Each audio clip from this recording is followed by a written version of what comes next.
Tapi mungkin doa kita yang belum mustajab. Saya agak kurang setuju kalau ada orang yang mengatakan hasil tidak mengkhianati, proses tidak mengkhianati hasil. Belum tentu, Pak. Kalau memang Allah tidak menentukan, mau apa?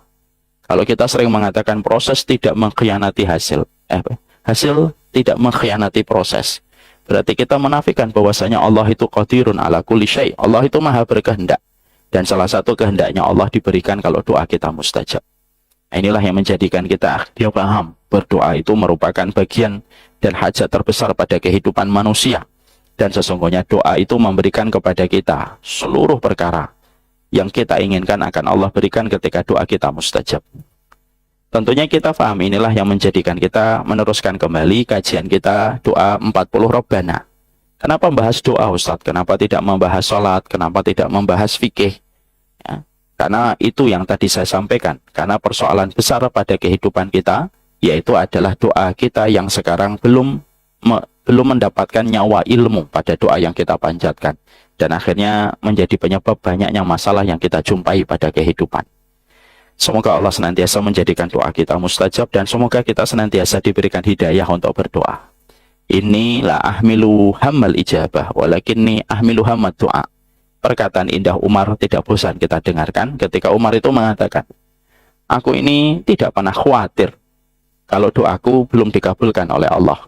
Tapi aku khawatir kalau aku tidak lagi mendapatkan hidayah untuk senantiasa berdoa dan meminta kepada Allah. Berdoa, karena berdoa itu ibadah. Maka meminta apa saja yang merupakan bagian dari doa itu dicatat oleh Allah merupakan bagian dari ibadah. Berdoalah, karena sesungguhnya doa, kalaupun Allah tidak kabulkan segera, instan, sesuai dengan apa yang kita minta, akan dicatat oleh Allah menjadi pahala-pahala yang Allah kumpulkan di dalam pundi kebaikan yang kita petik pada kehidupan di akhirat. Makanya ada satu riwayat, manusia di pengadilan Allah mendapatkan tambahan pundi pahala. Dia berkata, dari mana pundi pahala ini ya Allah? Lalu Allah berfirman, ini adalah doa-doa yang kamu panjatkan ketika di dunia. Aku tidak kabulkan segera untuk kamu di dunia. Aku tahan untuk di akhirat. Yudakhiruha fi akhiratihi. Aku simpan doa-doamu di dalam kehidupan di akhirat. Dan akan dikembalikan sama Allah menjadi sebuah pahala untuk kita. Coba kalau nanti kita habis ngaji, kita pulang. Melihat apapun kita berdoa kepada Allah. Kalaupun tidak terwujud, maka Allah akan yudakhiruha fi akhiratihi. Allah akan kumpulkan, Allah akan tabung, Allah investasikan menjadi kebaikan yang kita dapatkan kelak pada kehidupan di akhirat. Apakah ada ibadah yang seindah dan semudah ini? Kalau kita ingin mendapatkan pahala umroh, kita harus nunggu dari habis subuh sampai kita suruh kita mendapatkan pahala umroh. Kalau kita ingin mendapatkan pahala setiap satu hurufnya 10 kebaikan, kita membaca Al-Quran. Kalau kita ingin mendapatkan pahala yang besar, kita sedekah pagi. Biasanya ada effort yang dilakukan dan ada pengorbanan yang harus diberikan. Tapi beda dengan doa. Doa itu tinggal berucap, sembari memperbaiki niat, memperbaiki cara kita meminta. Itu pun sudah merupakan doa yang Allah kembalikan menjadi pundi pahala untuk kita. Makanya kita iri kepada siapa? Bukan hanya kepada mereka yang pandai sholat, tapi kita iri kepada mereka yang tidak pernah bosan meminta kepada Allah dan berdoa kepada Allah. Iri Pak kita. Kenapa? Berarti dia tahu bahwasanya Allah lah tempat dia memiliki harapan. Makanya setan memberikan kepada kita talbis. Apa itu talbis? Talbis itu sesat, apa? Jebakan. Setan itu ngasih kita jebakan. Jebakannya itu apa? Dia berkata, seakan-akan nasihatnya baik. Mengatakan, udahlah, jangan banyak doa. Malu sama Allah, dosamu banyak. Akhirnya kita yang asalnya berdoa, tidak mau berdoa. Yang asalnya kita mau meminta, merasa malu. Padahal Allah tidak pernah mengatakan kepada kita untuk malu meminta kepadanya. Berdoalah, karena sesungguhnya Allah itu zat yang sangat malu kepada mereka yang berdoa. Kalau yang berdoa itu menarik tangannya dalam kondisi kosong. Semoga kita paham betapa pentingnya masalah doa, dan semoga kita di masa-masa senja kita, salah satunya adalah memperbanyak doa kita kepada Allah Subhanahu wa Ta'ala. Karena Umar bin Khattab ketika beliau sudah menyadari masa senjanya datang, tidaklah Umar bin Khattab kecuali memperbanyak doa. Dan Masya Allah ya, doanya Umar bin Khattab semuanya dikabulkan oleh Allah di masa senja beliau. Beliau minta supaya dimatikan, tidak menjumpai fitnah, Allah kabulkan. Beliau meminta supaya diwafatkan di kota Madinah, Allah kabulkan. Beliau minta supaya diwafatkan dalam kondisi mati syahid, Allah kabulkan. Dan itu karena rajinnya seorang Umar bin Khattab berdoa di usia senjanya, sampai beliau meninggal dunia ditusuk oleh Abu Lu'lu'ah al-Majusi. Setelah kita paham betapa pentingnya dan betapa besarnya hajat kita kepada doa untuk review dan mengulang kembali serta mengingatkan kembali, nah, tentunya kita paham doa Robbana menjadi prioritas kita. Karena doa Robbana itu unik. Karena uniknya itu kita menjumpai dan kita mendapati doa Robbana itu dimulai dari kata Ya Robbana. Ya-nya makhluf, ya-nya dihilangkan langsung oleh Allah sendiri. Langsung setiap manusia mengucapkan Robbana. Dan sesungguhnya Robbana ini diucapkan langsung oleh Allah Subhanahu wa Ta'ala dengan kata ya, tanpa ada ya-nya, tetapi langsung Robbana untuk menunjukkan kedekatan yang berdoa kepada yang meminta, kepada yang diminta, yaitu adalah Allah. Nah, itulah doa. Ya, jadi saya ingat pula doa Robbana itu juga diajarkan langsung oleh Allah kepada Nabi Adam itu ya dengan Robbana Zalamna Anfusana. Itu yang mengajarkan langsung dari Allah. Jadi ada sebuah peristiwa, saya sampaikan sedikit. Jadi ada sebuah peristiwa Bapak dan Ibu. Ketika Nabi Adam akan diturunkan dari surga bersama dengan Hawa setelah memakan buah yang diharamkan oleh Allah, pada saat itu Allah itu menginterogasi. Allah itu menginterogasi Nabi Adam dan Hawa. Wahai Adam, kenapa kamu makan buah yang aku haramkan bersama dengan Hawa? Nah, maka pada saat itu tampillah Nabi Adam untuk menjawab. Ya, ini menjadi pelajaran untuk kita ya Pak. Kalau ada masalah, yang harusnya ngomong itu suami, jangan perempuan. Kadang-kadang kita mendapati ada satu masalah yang rocos perempuan, laki-lakinya malah diam.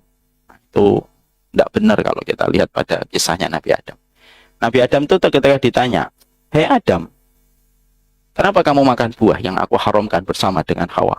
Nah, di sini ada sebuah jawaban indah dari Nabi Adam kepada Rasulullah, kepada Allah. Ma dzanantu anna ahadan yahlifu bika kadziban. Ya Allah, saya itu tidak pernah nyangka ada orang yang tega menyebut namamu untuk berdusta.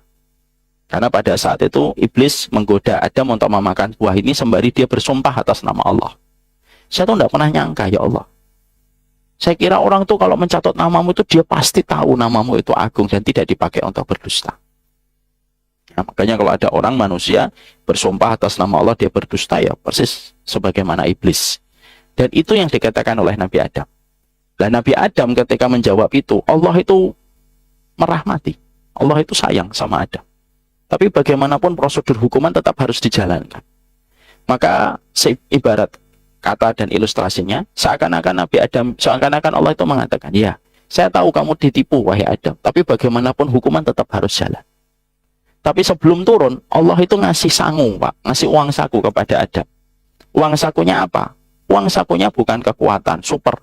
Sebagaimana Superman. Uang sakunya kepada Nabi Adam itu bukanlah uang yang banyak, yang bisa mendapatkan apa yang dia mau. Enggak. Tapi Allah memberikan uang saku, modal kepada Nabi Adam, supaya Nabi Adam itu bisa balik ke surga itu dengan mengajarkan sebuah doa. Rabbana dzalamna anfusana. Itu dari Allah. Makanya itulah maksud dari ayat Allah. Fatalaqa Adamu min rabbih kalimatin fataba alaihi. Allah itu, Nabi Adam itu menerima kalimat dari Allah. Ya, yang Allah akhirnya menerima taubatnya Nabi Adam. Apa kalimat yang Allah terima? Apa kalimat yang Nabi Adam terima dari Allah? Rabbana dzalamna anfusana itu. Dan itu menunjukkan betapa kalimat Rabbana itu merupakan kalimat yang diajarkan langsung oleh Allah. Sekarang mari kita buka surat Al-Baqarah 286. Bagi bapak-bapak yang tidak membawa buku, silahkan dibuka surat Al-Baqarah 286.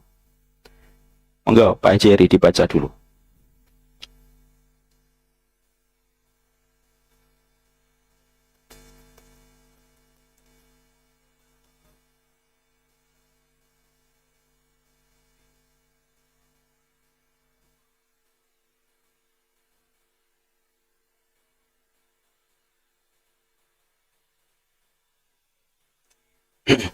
Ya.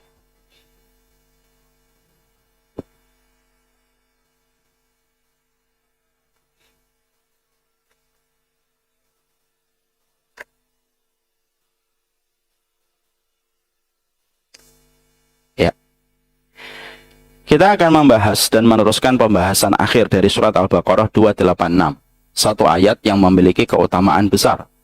satu ayat bersama dengan ayat 285 yang apabila kita baca ketika di waktu malam, lalu kita malam itu tertidur dan tidak melaksanakan sholat malam dan sholat tahajud, tapi kita melazimi dua ayat yang terakhir pada surat Al-Baqarah, maka pahalanya sama dengan mereka yang melaksanakan sholat tahajud ketika mereka terlewatkan. Ini memiliki keutamaan yang sangat besar dan sudah kita bahas. Setelah kita kemarin membahas Rabbana wala tuhammilna ma la taqata lana bih. Ya Allah, janganlah engkau bebankan atau engkau pikulkan kepada kami beban yang kami tidak sanggup memikulnya. Ini sudah kita bahas. Kita menuju kepada kata dan kalimat setelahnya. Wa'fu anna waghfir lana warhamna. Jadi setelah kita menyatakan kepada Allah bahwasanya kita meminta kepada Allah supaya Allah tidak memikulkan beban ujian yang tidak memikulkan beban ujian kecuali sesuai dengan kemampuan kita. Tentunya kita tahu betul di antara beban yang Allah berikan kepada kita banyak sekali beban yang tidak terselesaikan dengan benar dan baik oleh kita. Ada beban ujian yang kita tidak mampu menyelesaikan dengan utuh. Ada beban ujian yang ternyata kita salah di dalam pengamalan ilmunya. Ada beban ujian yang ketika kita menyikapinya di awal-awal kita sempat guncang dan lain sebagainya. Karena kondisi manusia ketika mereka mendapatkan beban ujian itu, manusia itu beragam. Dan tidak setiap manusia itu mereka ketika menyelesaikan beban ujian yang Allah pikulkan itu terselesaikan dengan baik. Karena kita mengetahui betul ada banyak sekali beban ujian yang Allah timpakan kepada kita, kurang maksimal kita menyelesaikan setiap beban ujian itu, ataupun terkadang tidak disertai dengan ilmu yang sempurna di dalam kita menyelesaikan beban ujian itu, maka kalimat setelahnya itu adalah wa'fu anna waghfir lana warhamna. Ini tiga kata. Ini sebenarnya satu kesatuan, Pak, yang harusnya kalau kita bertobat kepada Allah tidak dipisahkan. Sekarang mari kita bedakan fungsinya. Apa itu wa'fu anna waghfir lana warhamna? Kenapa kok bergandengan terus? Dan ini pula gandengan yang kita pakai kalau kita menyolatkan orang yang meninggal dunia. Maka akhirnya kita akan mendapati perjumpaan dari perkataan para ulama. Para ulama itu mengatakan, arti dari wa'fu anna itu artinya adalah semoga dosa kami dihapus oleh Allah. Jadi semoga dosa kita itu dihapus oleh Allah. Itu artinya maafkan. Jadi artinya ketika kita melakukan sebuah dosa, lalu dosa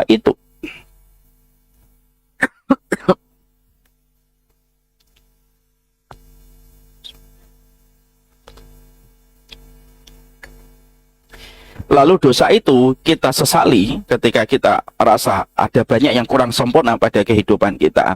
Jangan hanya mengatakan ampuni ya Allah, tapi yang pertama kali kita ucapkan sebagai bentuk adab kita kepada Allah, maafkan saya dulu, maafkan saya. Ya, maafkan saya itu artinya adalah dihapus dosa-dosa kita dan kemaksiatan yang hitam, yang meninggalkan bekas di jejak permukaan hati kita itu, kita minta kepada Allah supaya kita itu dihapuskan catatan hitam itu. Supaya hati kita yang asalnya di permukaannya ada titik-titik noda hitam karena dosa yang kita lakukan, kalau kita dimaafkan oleh Allah, hitamnya titik di permukaan hati kita diganti oleh Allah yang putih. Karena putihnya hati itu kita perlukan supaya kita cepat merasakan nikmatnya ibadah. Yang menjadikan kita gagal merasakan nikmatnya ibadah itu bukan karena ibadah itu tidak memberi nikmat, tapi hati kita yang sakit karena banyaknya noda hitam. Teh itu nikmat, Pak, bagi yang suka teh. Tapi kapan teh ini tidak nikmat bagi pecintanya? Kalau kita dalam kondisi sakit. Nasi uduk, menu pagi ini apa? Nasi uduk ya, Pak. Atau soto. Soto itu nikmat, tapi bagi yang sehat. Bagi yang tidak sehat, tidak terasa nikmat. Maka sesungguhnya kapan hilangnya kenikmatan dalam ibadah itu? Dikatakan oleh para ulama salaf, nikmatnya ibadah itu hilang ketika kita melakukan kemaksiatan. Kemaksiatan menimbulkan dampak adanya titik hitam di permukaan hati. Titik hitam itu yang mempengaruhi syaraf untuk bisa menerima respon kenikmatan atas ibadah yang dikerjakan. Karena ibadah itu dahsyat, Pak, berdampaknya pada kehidupan kita. Karena yang menyulitkan kita itu ya dosa itu. Hidup itu gampang, Pak, tapi yang menyulitkan kita itu ya dosa dan kemaksiatan. Laki-laki dan perempuan rukun, tiba-tiba dia selingkuh berzina dengan perempuan lain.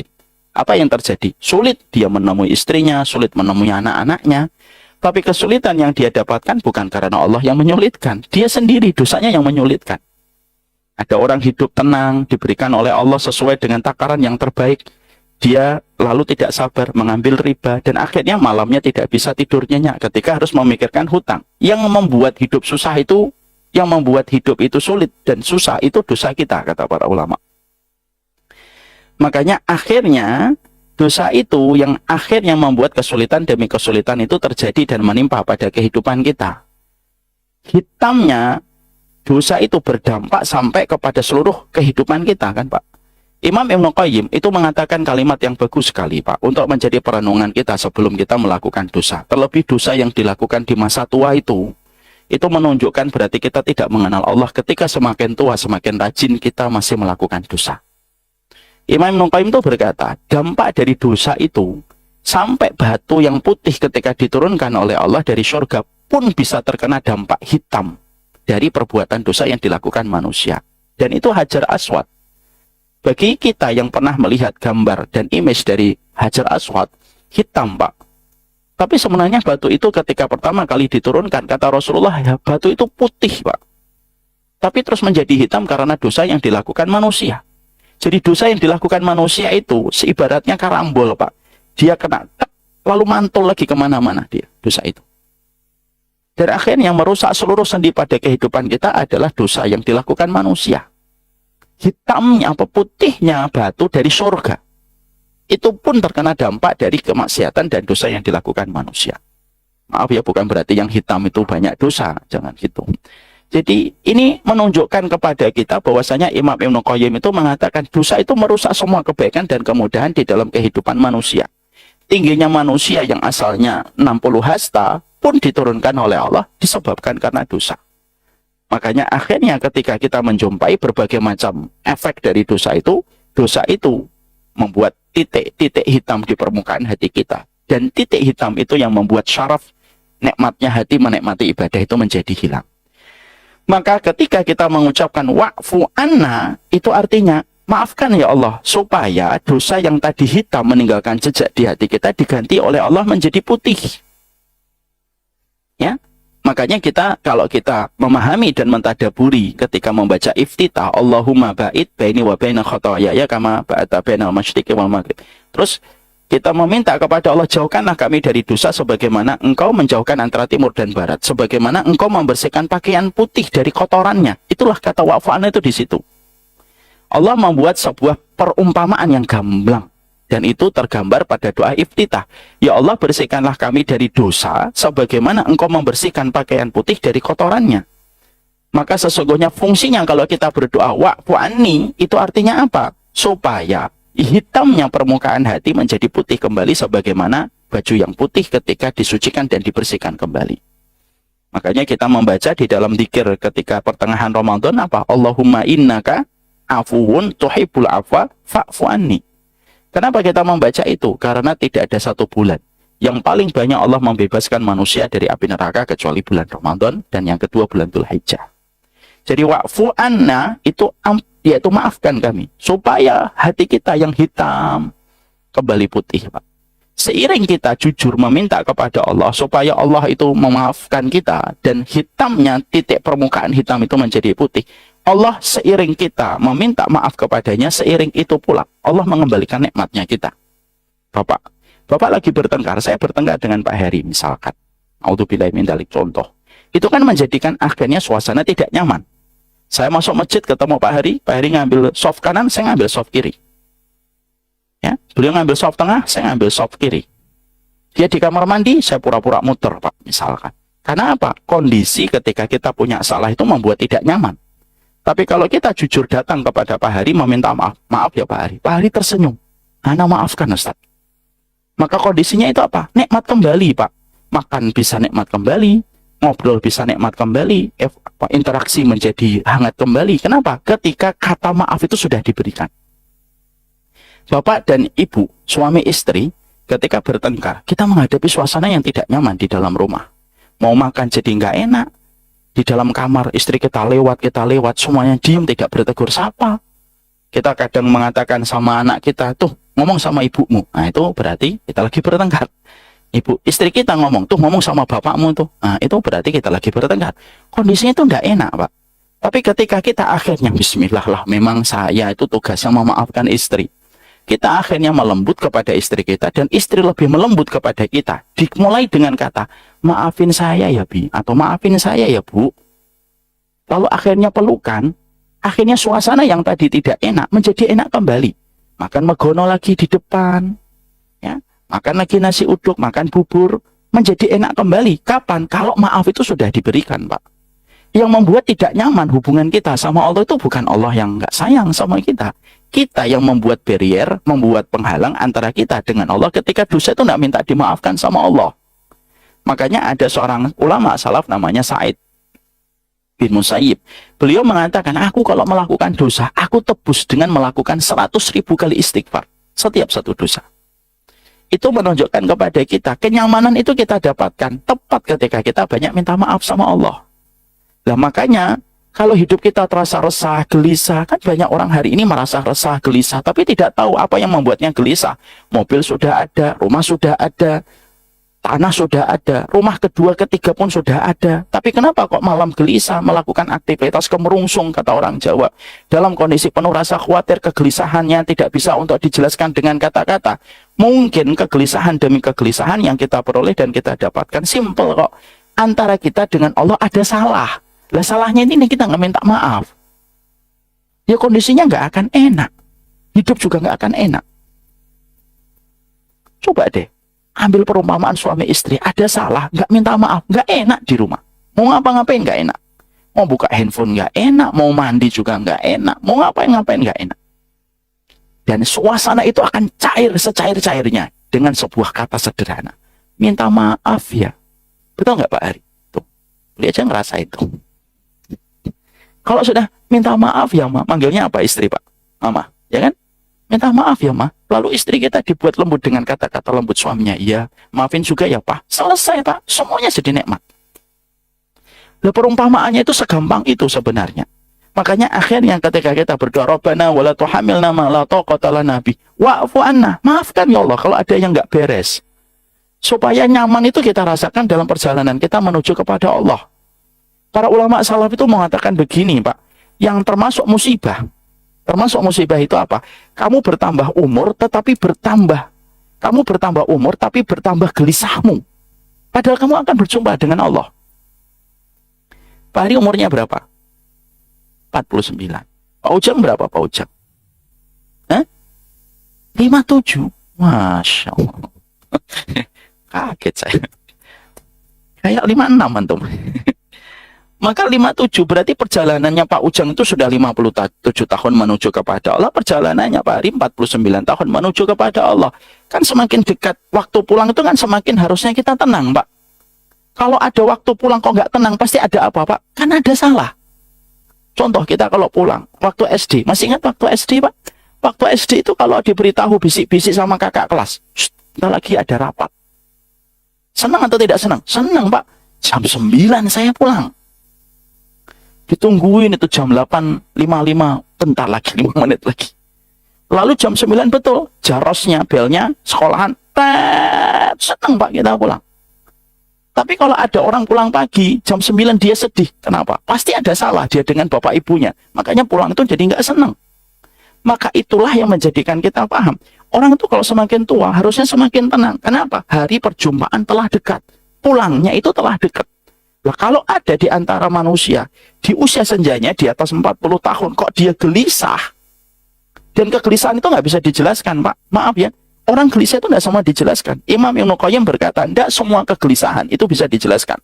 Makanya di dalam Islam ada namanya hamun, ada namanya hazanun. Hamun itu kegelisahan dari masa lalu, hazanun kegelisahan di masa mendatang. Tapi kadang-kadang nggak bisa dijelaskan. Kenapa sih Pak gelisah? Uang ada, rumah ada, anak sehat, kok gelisah? Saya nggak bisa ngomong kenapa gelisah. Itu namanya hamun dan hazanun. Dan itu biasanya di para ulama akhirnya dibedah. Itu disebabkan apa? Kita nggak minta maaf sama Allah. Kondisi jadi nggak enak. Dan itu yang harus kita pahami. Kenapa kita mengatakan wa'fu anna? Sama ini kalau kita mensolati orang ketika meninggal dunia. Ya, Allahumma firlahu warhamu wa'afihi wa'fu anhu. Ada kata wa'afihi wa'fu anhu. Maafkan ya Allah, hapus dosanya supaya dia ketika di alam barzah itu tenang. Kenapa? Doa yang hidup ketika meminta sama Allah supaya dia dimaafkan sama Allah. Jadi tenang, dia menghadap kepada Allah. Hari pulangnya itu menyenangkan. Ya? Jadi kalau misalkan ada orang pagi-pagi dibentak-bentak sama ibunya sekolah dia nangis, terus malas pulang. Tiba-tiba jam 11 ibunya nelpon, maafin mama ya nak, tadi pagi marah-marah, lagi capek mama. Akhirnya yang tadi malas pulang, jadi senang untuk pulang. Siap mah, nggak apa-apa, saya tetap akan pulang kok. Senang dia pulangnya. Dan itulah sederhananya kalau kita memahami kata wa'fu anna. Maafkan ya Allah, yang hitam-hitam ini jadi putih. Kalau hitam jadi putih enak. Pakaian putih, Pak. Bapak kalau suka pakaian putih, orang yang suka pakaian putih, biasanya apa? Merasa tidak nyaman pakai pakaian putih. Kalau sudah ada nodanya, nggak enak rasanya. Nggak nyaman. Apalagi kalau bagian leher ini sudah hitam gitu. Walaupun disetrika, tapi kalau nodanya masih ada, mau nggak kita pakai? Nggak mau, Pak. Walaupun pembantu kita sudah saya setrika, sudah saya kasih pengharum. Tapi kalau hitamnya masih ada, nggak nyaman dipakai pakaian putih itu. Kapan pakaian putih itu nanti terasa nyaman untuk kita pakai? Ketika nodanya sudah dikucek, hilang. Enak pakai pakaian putih. Akhirnya apa? Akhirnya pakaian putih itu terasa nikmat. Itu yang Allah pilih ketika Allah mengajarkan kepada nabinya untuk mengajarkan kepada kita. Bersihkanlah dosa saya, maafkan sebagaimana engkau membersihkan pakaian putih dari kotorannya. Karena pakaian putih yang bersih itu selalu menjadi pilihan bagi setiap orang yang suka warna putih. Mobil putih itu nggak enak, Pak, kok sudah ada nodanya, Pak. Nggak usah mobil, Pak. Nggak usah pakai mobil aja, kalau kotor kita nggak nyaman kok. Kita rela bawa ke tempat cucian, 1 jam kita nungguin, antri pun kita jabanin. Kenapa? Karena nggak nyaman. Naik mobil, di situ ada sampah. Terus di luarnya bodinya kotor. Nggak nyaman, Pak. Karena Allah itu sudah memberikan kita contoh. Kamu rumahnya kotor, nggak nyaman. Kamu punya salah, nggak nyaman. Pakaian putihmu ada noda, kamu nggak nyaman. Sebagaimana itu pula yang harus kita tumbuhkan. Dosa itu harusnya tidak membuat nyaman. Makanya kita berhajat kepada ampunan. Makanya kita mengatakan wa'fu anna. Sampai di sini kita paham ya. Jadi arti wa'fu anna itu apa? Maafkan, dihapus. Terus waghfir lana. Lah waghfir lana itu apa, Ustaz? Waghfir lana itu begini, Pak. Waghfir lana itu karena dosa itu selalu ada konsekuensinya, Pak. Jadi jangan dikira dosa itu tidak ada konsekuensinya. Enak betul. Setiap dosa pasti ada konsekuensinya. Tidak ada dosa yang tidak ada konsekuensi. Sebagaimana ketaatan itu pasti ada konsekuensinya. Makanya kita tidak boleh merasa aman dari hukuman Allah. Karena dosa yang kita lakukan itu selalu mengundang ancaman hukuman dari Allah. Makanya inilah yang menjadikan kita akhirnya memahami surat Al-A'raf ayat yang ke-99. Dibaca, Pak Heri. Surat Al-A'raf 99.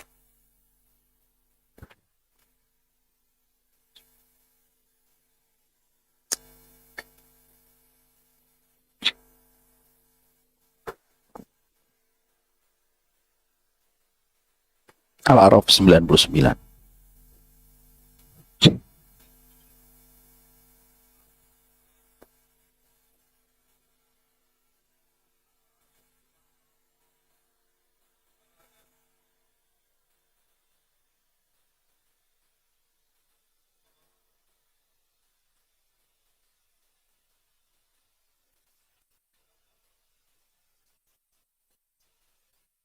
Ya. Ini Pak, nanti kalau kita membaca tafsirnya itu simpel dan sederhana. Dosa itu selalu ada bayangan hukuman dari Allah. Kita kerja di perusahaan, kita melakukan kesalahan dan kesalahan itu kalau berat ada SP1, SP2 sampai SP3. Sama Pak. Salah satu di antara kelalaian manusia hari ini, dia itu ketika tenang melakukan dosa itu kenapa? Karena dia merasa bahwasanya Allah itu tidak akan memberikan konsekuensi. Tidak bisa. Hidup itu pilihan dan setiap pilihan itu ada konsekuensinya. Ya kalau kamu zina dengan perempuan lain, untuk pilih mindalik, kamu dicabut nikmatnya dari pasangan yang halal.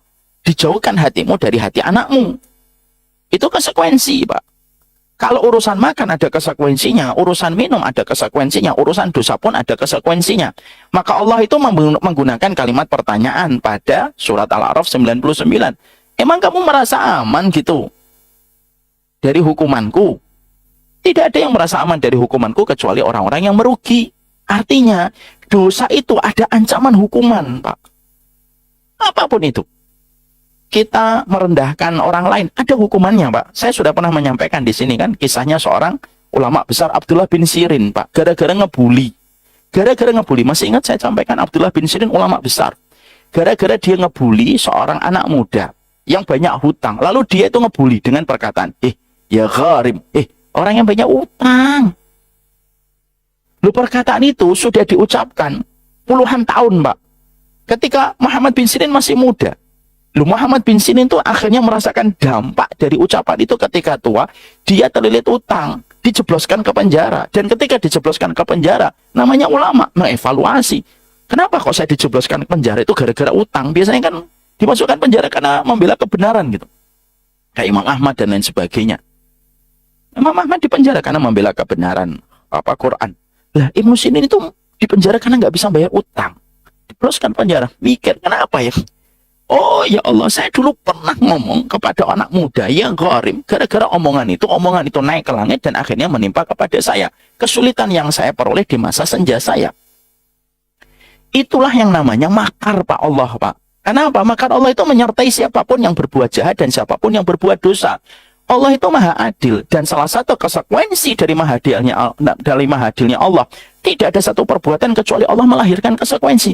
Kalau kamu berbuat taat, aku balas. Kalau kamu berbuat dosa, ya kamu harus siap dengan ancaman. Lah, apa hubungannya surat Al-A'raf 99 dengan wa'fu anna waghfir lana? Kita itu minta, ya Allah, maafkan saya, ampuni. Ampuni itu apa? Supaya kita tidak mendapatkan hukuman. Kalau dalam bahasa pidana, kita mendapatkan gerasi. Atau kita mendapatkan amnesti atau apapun lah nama hukum pidananya. Itu ada, Pak. Kenapa hukuman 20 tahun bisa turun menjadi 10 tahun dijalani? Karena dia mendapatkan gerasi. Dia mendapatkan amnesti. Dalam kasus pidana, kita mengenal gerasi dan amnesti. Dalam hitungan pidananya, manusia di hadapan Allah, itu ada gerasinya. Gerasinya itu gimana? Kalau kita diampuni oleh Allah. Makanya kita meminta kepada Allah, waghfir lana, ampuni ya Allah, supaya dosa-dosa yang telah aku lakukan tidak berdampak pada kesulitan-kesulitan yang aku jumpai di masa mendatang. Entah besok, entah lusa, entah masa mendatang.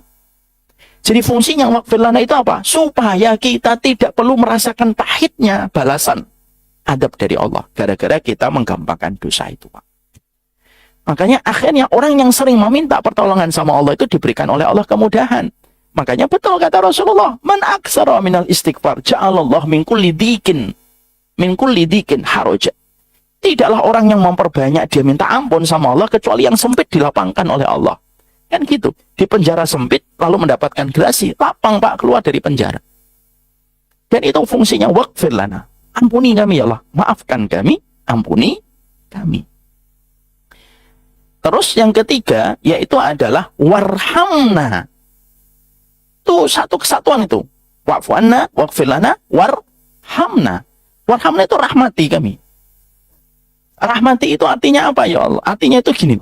Setelah kita meminta maaf, dihapuskan gerasinya, lalu timbulnya rasa rahmat orang yang menghukum kepada orang yang dihukum. Itu namanya rahmat. Warhamna itu namanya. Makanya akhirnya kalau betul-betul kita dimaafkan oleh Allah, diampuni oleh Allah dan dirahmati oleh Allah, dosa kita pun dijadikan oleh Allah menjadi kebaikan. Mari kita buka di dalam surat Al-Furqan ayat 70. Coba dibaca Pak Ujang gantian. Surat yang ke-25.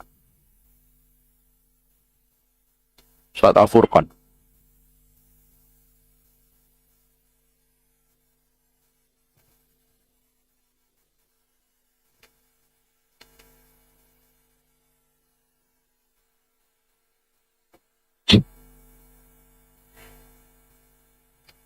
Illa man taba wa amana wa amila salihan fa ulaika yubadilullah sayyiatihim hasanat. Minasyaitonir rajim. Bismillahirrahmanirrahim. Illa man taba wa amana wa amila amalan salihan fa ulaika yubadilullahu sayyiatihim. Iya, betul. Ya kan? Faulaika yubadilullahu sayyiatihim hasanat wa kana Allahu ghafurur rahima. Ghafurur rahim. Wa kana Allahu ghafurur rahima. Artinya? Artinya, kecuali orang-orang yang bertobat dan beriman dan mengerjakan kebajikan, pelan-pelan, maka Pak Ujang. Pelan-pelan. Ingat, umurnya 57, pelan-pelan. Kecuali orang-orang yang Sebentar. bertobat. Dulu. Illa man taba. Kecuali orang bertobat. Berarti orang bertobat itu pelaku dosa. Betul, pelaku dosa. Terus kalau tobatnya, dia illa man taba, kecuali orang tobat. Lalu dia beriman. Maksudkan, pelan-pelan. Kecuali orang yang bertobat dan beriman dan mengerjakan kebajikan. Ya, mengerjakan kebaikan. Setelah dia bertobat, dia beriman sama Allah yang Maha Pengampun, artinya tidak sama sekali ragu Allah mengampuni dirinya. Lalu dia beramal solih, mengganti keburukan dengan kebaikan. Lalu, Maka Faulaika? kejahatan mereka diganti Allah dengan kebaikan. fa'ulaika yubatilullah sayyi'atihim hasanatin. Ini nanti artinya rahmat, Pak. Bapak bisa bayangkan, ada orang makan riba, banyak, sampai miliaran, setelah itu tobat. Dia bertobat. Betul-betul dia bertobat. Lalu dia melakukan kebaikan. Maka catatan ribanya yang miliaran itu diganti oleh Allah menjadi pahala sebagaimana pahala sedekah. Itu namanya rahmat, Pak. Ada fulan berzina, lalu dia bertobat. Lalu kalau dia bertobat, lalu Allah terima tobatnya dan masukkan dia ke surga karena tobatnya dari zina, Pak. Padahal maaf, belum tentu orang yang tidak berzina belum tentu masuk surga. Ada orang kayak Ma'is bin Malik, dia berzina. Quran masih turun. Sudah berzina, Quran masih turun, hidup pada zaman Rasulullah, dia berzina, Pak. Oh, masih berzina, Quran masih turun, Nabi masih hidup. Tapi setelah itu dia bertobat. Lalu ketika meninggal dunia, kata Rasulullah, dia mendapatkan surga, dan kalau diberikan izin memberi syafaat, dia bisa memberi syafaat kepada seluruh penduduk Madinah. Itu namanya rahmat. Apa itu rahmat? Dosamu akan diganti oleh Allah, dikonversi menjadi kebaikan kayak sampah yang dikonversi dan diolah menjadi produk yang bisa dijual dan komoditi yang bisa dijual. Itu, Pak. Artinya rahmat itu apa, Ustaz? Artinya rahmat itu kayak mesin yang ada di tempat pembuangan sampah yang mengubah sampah menjadi komoditi. Itu nanti artinya rahmat. Belum tentu orang yang melakukan dosa langsung mendapatkan rahmat. Ada yang cuma dimaafkan sama Allah. Ada yang dimaafkan dan diampuni oleh Allah. Ada yang pula yang dimaafkan, diampuni dan mendapatkan rahmat. Itu namanya rahmat, dan rahmat itu mahal sekali harganya, Pak. Ada saya kemarin mendengar di sosial media, ada seorang Australia atau di Inggris gitu. Dia itu kerja di Toshiba besar, Pak. Lah, beberapa teman-teman karyawan di Toshiba itu tuh Muslim. Qadarullah dia nggak punya keluarga. Tapi dia ngelihat amalan dan aktivitasnya Muslim tuh akhirnya dia jatuh hati sama Muslim. Akhirnya masuk Islam. Belum sampai 24 jam, malamnya kena serangan jantung meninggal dunia. Padahal Islamnya baru tadi pagi. Itu rahmat, Pak, namanya. Paham di sini, Pak? Jadi kalau udah dapat rahmat tuh gede banget. Makanya ditaruh paling belakang. Kenapa nggak ditaruh di paling awal, Ustaz? Langsung warhamna wa'fu anna waghfir lana. Nggak gitu kaedahnya. Maafkan dulu, ampuni dulu, baru rahmat. Rahmat yang paling gede, Pak. Bapak ingat dulu pernah megang perempuan dengan tanpa hak gitu ya, sebelum pernikahan. Lalu kita bertobat, dan betul-betul kita bertobat, minta maaf, minta diampuni, dan minta rahmat. Maka semua catatan dosa hitam yang pernah dicatatkan oleh malaikat Atid, itu langsung diganti, dipindah ke malaikat Raqib. Jadi ada yang namanya perpindahan dosa menjadi sebuah kebaikan. Makanya Allah menyatakan, faulaika yubaddilullah. Yubaddil itu dari kata badala, yubaddilu, diganti langsung oleh Allah. Sayyi'atihim, seluruh keburukan itu menjadi apa? Hasanat. Yang menarik adalah sayyi'at disebut dalam bentuk plural, hasanat disebutkan dalam bentuk plural, Pak. Sayyi'at itu dosanya banyak, digantinya apa? Bukan dengan hasanah. Enggak, Allah enggak menyebut hasanah. Sebagaimana dosamu banyak, digantinya dengan kebaikan yang banyak. Makanya sayyi'at itu jamak taksir, hasanat itu jamak taksir. Kalau kata Imam Ibnu Katsir. Dan ini puncak rahmat, Pak. Makanya akhirnya kenapa kita berdoa, Rabbana Allahumma rahmataka arju fala takilni ila nafsi tarfata ainin. Rahmatmu yang aku harapkan. Lah rahmat dalam konteks pendosa itu apa? Kalau kamu pendosa, kok dapat rahmat, dosamu itu diganti oleh Allah menjadi sebuah kebaikan. Berdasarkan jumlah banyaknya dosamu, berdasarkan gantinya sebanyak jumlah dari dosamu itu. Seimbang, Pak. Beda dengan sampah ya, Pak. Oh, tadi kan kita ambilkan ilustrasi aja. Sampah, kita mengelola misalkan 10 kilogram, yang bisa dijadikan komoditinya tidak 10 kg, paling-paling 1 kg kalau ditimbang komoditi yang bisa dijual dari sampah. Kalau di sini enggak, Pak, dia seimbang dia. Hasanatmu, sayyiatmu berapa? Sayyiatmu itu keburukanmu berapa? 200. maka digantinya hasanatnya pun 200. Kapan? Kalau dapat rahmat. Makanya akhirnya nanti di akhirat kalau sudah dapat rahmat, dosa kita ditutupi Pak sama Allah. Kan ada orang yang Allah ceritakan, yang Rasulullah sampaikan ceritanya begini. Ada orang melakukan dosa, dipanggil sama Allah, ditutup sama Allah, menjadi ruang privasi antara Allah dengan fulan itu. Ini dosamu, dia memandang dosanya sepanjang mata. Betul ya Allah, itu dosa saya. Betul nggak ini dosamu? Dosa saya ya Allah. Ya sudah, karena kamu sudah aku ampuni, aku maafkan, aku ampuni, aku rahmati. Dosanya itu lalu dirubah oleh Allah menjadi kebaikan. Itu namanya rahmat. Makanya nikmat Pak kalau kita berdoa, wa'fu anna, waghfir lana, warhamna. Yang selama ini kita cuma amin, amin. Tapi kita nggak ngerti posisi masing-masing dan maknanya. Akhirnya disitulah kita mengerti. Wa'fu anna artinya apa, waghfir lana artinya apa, warhamna itu artinya apa. Pak Ujang paham? Kalau 57 masuk nggak paham. Maka akhirnya disitulah yang menjadikan kita memahami. Wa'fu anna, waghfir lana, warhamna.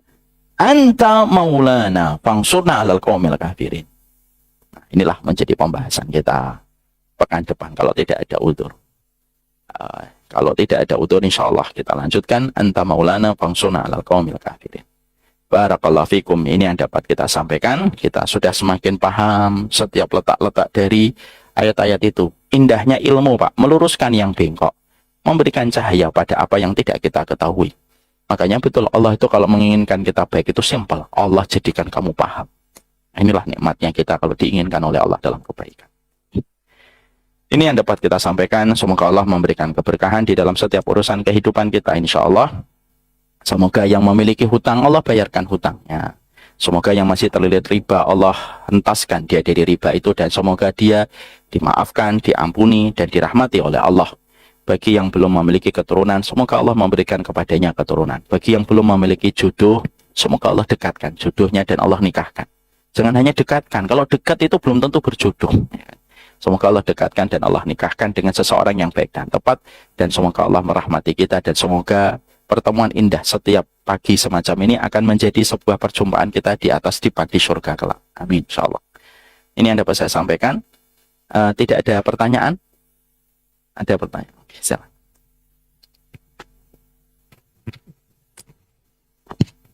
Bismillahirrahmanirrahim. Assalamualaikum warahmatullahi wabarakatuh.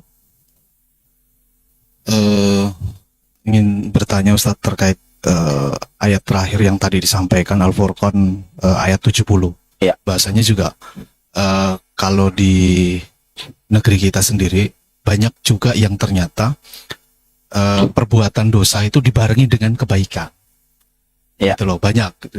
Saya kebetulan ada di Bandar Lampung, jadi kemarin juga pernah ada kepala daerah yang hampir sudah menjadi kepala daerah, menyuruh semua ASN-nya untuk melaksanakan sholat berjamaah di masjid, itikaf di masjid, tapi juga melakukan hal yang tidak baik gitu loh. Nah itu ketika hal yang seperti itu berjalan berbarengan gitu loh, itu konsekuensinya seperti apa? Ya. Kalau di sini kan bertobat, terus kemudian Allah beri kebaikan, terus orang itu melakukan kebajikan. Ya. Begitu. Terima kasih. Wassalamualaikum warahmatullahi wabarakatuh. Yang pertama Pak, kaidah kita melakukan ketaatan itu adalah tidak mencampurkan kebaikan dan keburukan di satu tempat di waktu yang bersamaan. Wala talbisul haqqa bil batil wa antum ta'lamun. Jangan mencampurkan antara kebenaran dan kebatilan. Apalagi dengan sebuah niatan bahwasanya dia melakukan kejahatan lalu dia langsung berniat melakukan kebaikan supaya dengan kebaikan yang dia niatkan itu untuk langsung menghapuskan jejak dari sebuah dosa yang dia kerjakan. Contoh, dia niat nih, ada beberapa contoh Pak, orang Saudi dulu. Ini yang ngomong bukan saya, Syekh. Orang-orang Saudi itu punya gaya kehidupan semacam ini. Mereka pelajari ke seluruh dunia. Ke Indonesia, ke Jerman, kemana-mana. Dengan melakukan hal-hal yang tidak terduga. Dengan melakukan hal yang melampaui batas. Tapi setiap mereka balik ke Saudi, mereka mampir dulu ke Madinah. Mereka mampir dulu untuk ke Raudhah. Setelah itu dia umroh. Dia berikan waktu 3 hari. Dengan mengatakan dan berniat untuk menghapuskan dosa. Yang dosa itu sudah diniatkan juga. Nah, ini nggak boleh. Nggak boleh. Orang akan berzina. Ada Pak, ini naudzubillahi min dzalik, tapi ada seorang ustaz cerita ke saya. Semoga kita terhindar dan kita bukan mengolok-olok dosa ya. Kita ngambil pelajaran. Ada seorang ustaz yang datang kepada saya. Ada orang yang dia itu kalau sedekah, tapi niatnya sudah zina duluan. Jadi dia sedekah 200 juta, 300 juta. Tapi sebelum sedekah itu diberikan, dia zina dulu. Dia booking perempuan. Nanti setelah booking perempuan, bayar perempuan itu, naudzubillah min dzalik. Setelah itu dia sedekah transfer 200-300 juta. Lalu dengan itu dia merasa sudah terhapus. Apa yang kita harus khawatirkan Pak? Ini namanya merasa aman dari hukuman Allah. Afa aminu makrallah. Emang kamu merasa aman dari hukuman Allah? Dan ini yang menjadikan kita paham. Ini hubungan transaksional Pak. Ya sudah nanti dosa gampang lah, nanti saya sedekah. Itu yang tidak boleh Pak. Kapan kita menerapkan kaidah wa'ad bi'isayyi'atal hasanata tamhuha? Ikutilah perbuatan yang buruk dengan perbuatan baik. Ya ketika kita betul-betul sudah menahan diri dari perbuatan buruk, tapi akhirnya kita tergelincir juga dengan perbuatan buruk. Kalau akhirnya timbul penyesalan karena sudah menahan diri tapi tetap tergelincir, sudah ikuti dengan perbuatan baik, tapi bukan sesuatu yang sudah direkayasa dan disetting dari awal sebelumnya. Tidak boleh Pak. Ada seorang wanita cerita dia berzina gara-gara rayu maut laki-lakinya. Laki-lakinya itu ngaji. Kita nggak menghinakan, tapi kita ngambil ibrah. Laki-lakinya itu ngaji. Dan anehnya, perempuan itu mengatakan, setiap dia merayu saya untuk melakukan perzinahan, dia selalu berkata, Allah Maha Pengampun. Dibuka jilbab. Nah, ini nggak boleh, Mak. Ya, tentunya kita berlindung diri dan kita tetap mendoakan. Ya, semoga diampuni oleh Allah. Ya, karena kita menghina dosa orang kan kita khawatir akan terkena dosa itu diujikan kepada kita. Tapi itu menjadi sebuah ilmu serta hikmah bagi kita. Tidak bisa semacam. Banyak koruptor yang mereka ketika mengambil uang haram, mereka tuh sudah punya niat. Ambilnya 2 miliar. Nanti untuk anak yatimnya 1 miliar.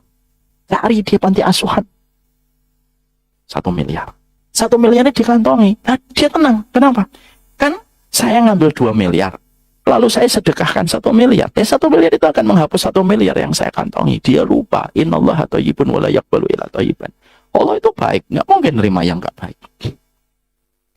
Allah itu baik dan nerima pasti yang baik. Tidak menerima yang tidak baik. Nah, itulah pintar-pintarnya setan. Dan setan itu berkolaborasi dengan hawa nafsu. Semoga Allah jaga kita. Saya ingatkan kembali ya Pak untuk saya. Kalau kita melihat ada saudara kita melakukan dosa, kalaupun kita menceritakan kembali, bukan untuk mengolok-ngoloknya, tapi mengambil pelajaran darinya.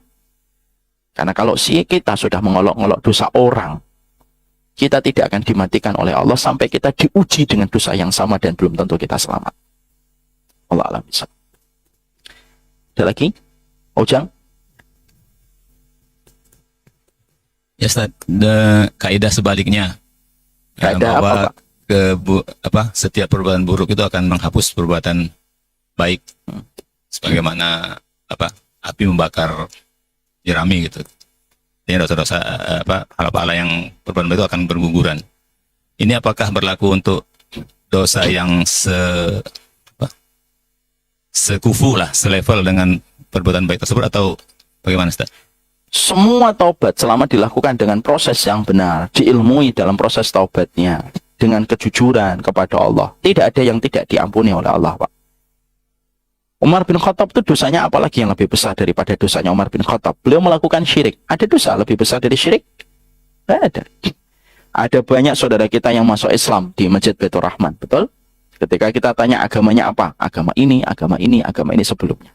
Dia bersyahadat. Ada nggak dosa yang lebih besar daripada kesyirikan? Nggak ada. Diampuni atau tidak? Kalau dia betul-betul bertobat, diampuni. Pak Ujang. Insya Allah diampuni. Selama betul-betul prosesnya benar. Tentunya kita harus paham. Allah itu mengajarkan kepada kita. Tobat itu 2. Taubatus shadiqin wa taubatul kadzibin. Tobatnya orang yang jujur dan tobatnya orang yang pendusta.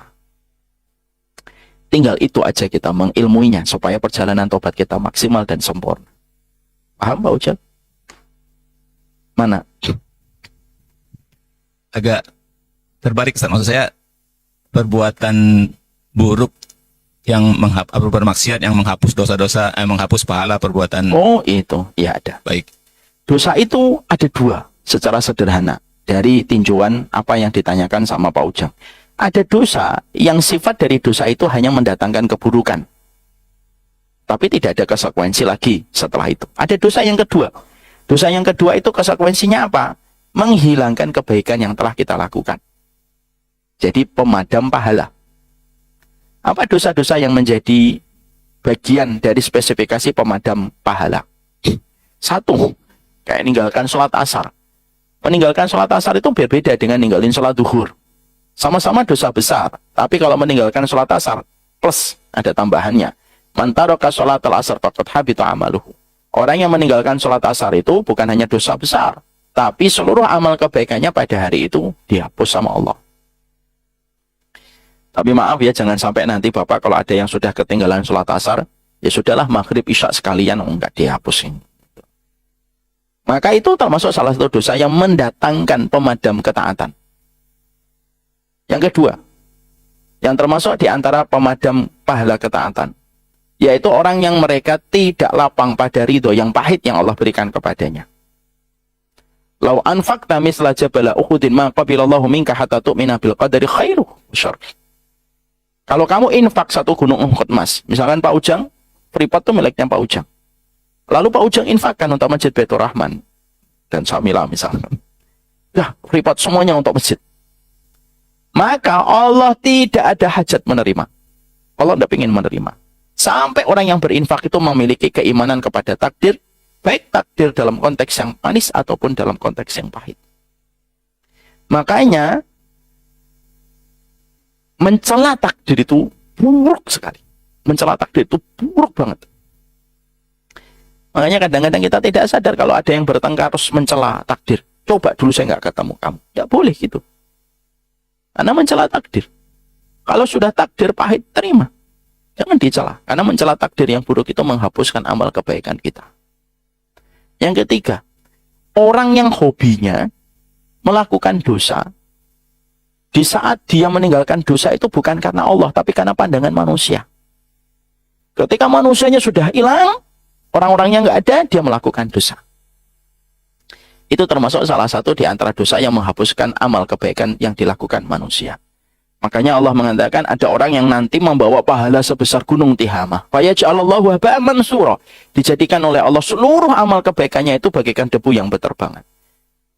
Sauban, budaknya Nabi, tanya, siapa itu ya Rasulullah? Itu adalah orang yang mereka sholat kayak kamu, puasa sama kamu, sedekah sama kayak kamu. Kecuali idza khallu bimaharimillah. Kecuali kalau mereka sudah sendirian, nggak ada orang, celingok kanan kiri nggak ada orang, intahakuha. Kalau sudah sepi, nggak ada orang, dia melanggar semua kemaksiatan dan dosa. Karena apa? Meninggalkan dosanya bukan karena takut sama Allah, tapi karena takut pandangan manusia.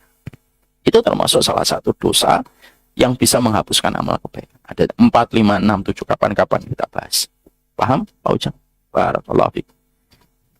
Pertanyaan Pak Ujang mewakili pertanyaan-pertanyaan yang lainnya. Insya Allah kita lanjutkan. Anta maulana. Artinya anta maulana itu apa? Kenapa disebut maulana? Kenapa nggak disebut anta rabbuna? Nah, itu yang akan menjadi penjelasan kita. Ini yang dapat kami sampaikan pada pertemuan hari ini. Semoga Allah memberkahi kita. Subhanakallahumma wa bihamdika. Asyhadu an la ilaha illa anta. Astaghfiruka wa atubu ilaika. Ini yang dapat saya sampaikan. Saya mohon maaf atas segala kesalahan dan kekurangan. Salam.